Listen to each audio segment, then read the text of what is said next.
The C5 Corvette headlights, they're beautiful because 99% of the time, you don't have to look at them. That gives our C5s an advantage that 99% of the cars on the road today can't match, thanks to modern laws in the United States that require daytime running lights.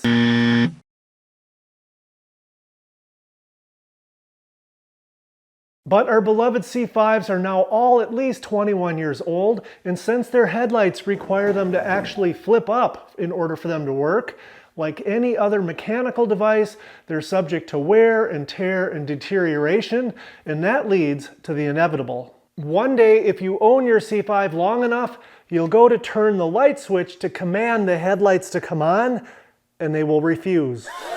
Now, in the real C5 world, there are several different issues and problems that can affect the operation of your C5's headlights, but for today's actual case study, let's focus on the situation where you turn that headlight switch on and nothing happens.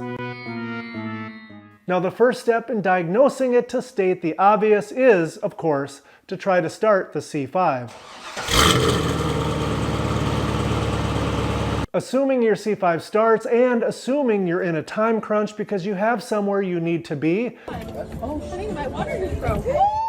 you can raise the headlights by turning the little knobs that are on top of each of the motor assemblies, and it does take a little bit of time, but if you turn them enough, the headlights should rise up. Then many times, depending on what the issue is with your particular C5, you can turn your headlights on like you always would, and the headlights will illuminate, allowing you to proceed on your way and drive your C5 wherever it is you need it to go.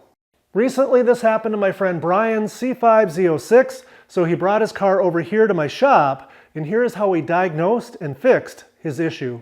Today we're looking at a 2002 Z06. The headlights don't want to go up. Brian, what's the problem? Well, I went to the car wash late at night and washed the car.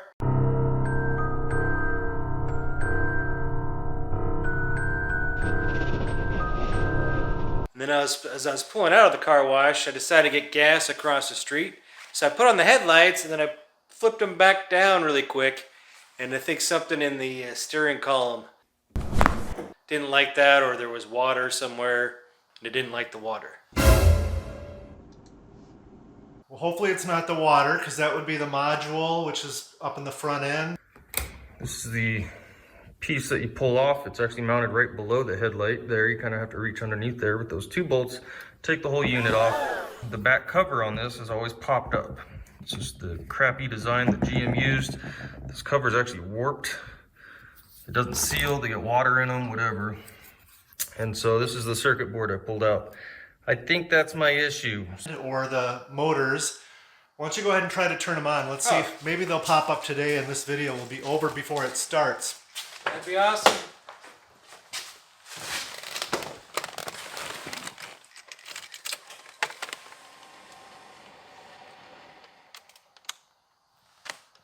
Back, do it again a couple times. Again. Okay. Nothing there. Hold on a second. Let's try the tap test. Alright, so it's on? Yeah, go ahead and just keep switching it back and forth. Here, I'll do this part. Okay.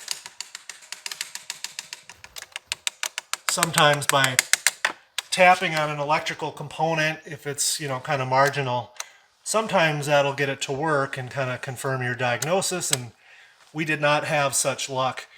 So let's go ahead and we'll hook up the bidirectional scan tool. This is the AutoFix D1 Lite, which in my opinion is the best bidirectional scan tool for the money.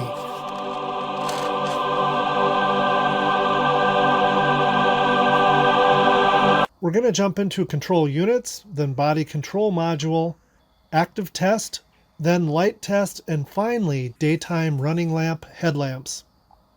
Now I will command the headlights to come on, and look at that, they do. Next we'll command them to turn off, and they do that as well. To make sure that wasn't a fluke, I'll go up and down one more time, and you cannot see it, but the bulbs were lighting as well. All right, Brian, we have some homework for you right now. We're going to be working on something else, but there should be a twilight function in your like programming stuff.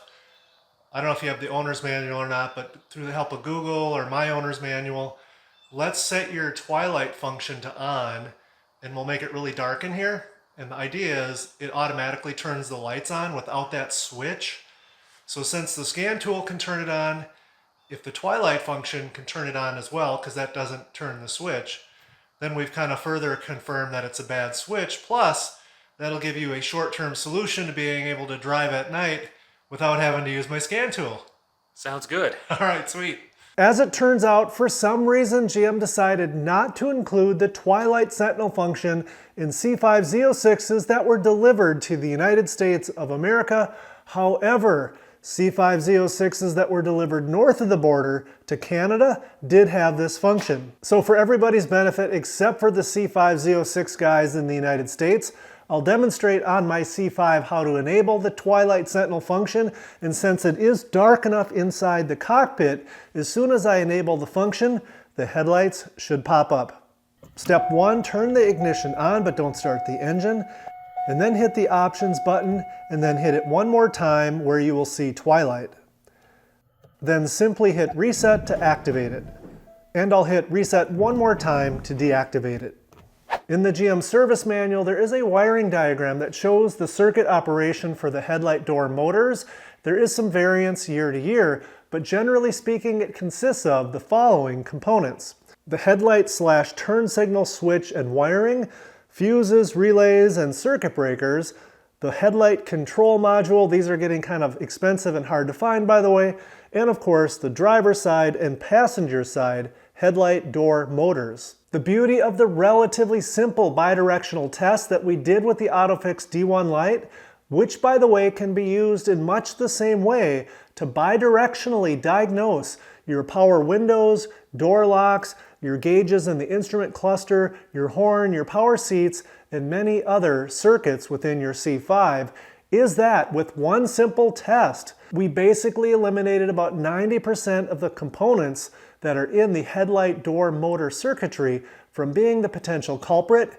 And now we are quite confident that the problem lies with the headlight switch on the column or its wiring. And now we have yet another unfortunate problem, and that is that new headlight switches are no longer sold.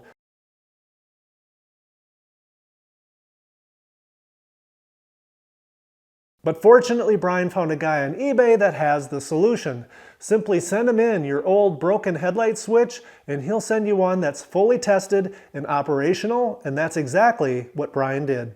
This is the first time I'd ever heard of this service from TonyCorvette, and he does have a 100% positive rating on eBay, which is reassuring. Here's the part that arrived a few days later. Visually, it was in excellent condition, and it matched the one in Brian's C5 Z06 exactly, so I proceeded to install it. In addition to very basic hand tools that every car guy really should have, you'll need a decent Torx bit set to remove all of the screws that hold everything together, and there is one screw that is in a very tight spot. You'll need to remove the Torx bit from the socket and use it in combination with a combination wrench in order to get the screw out.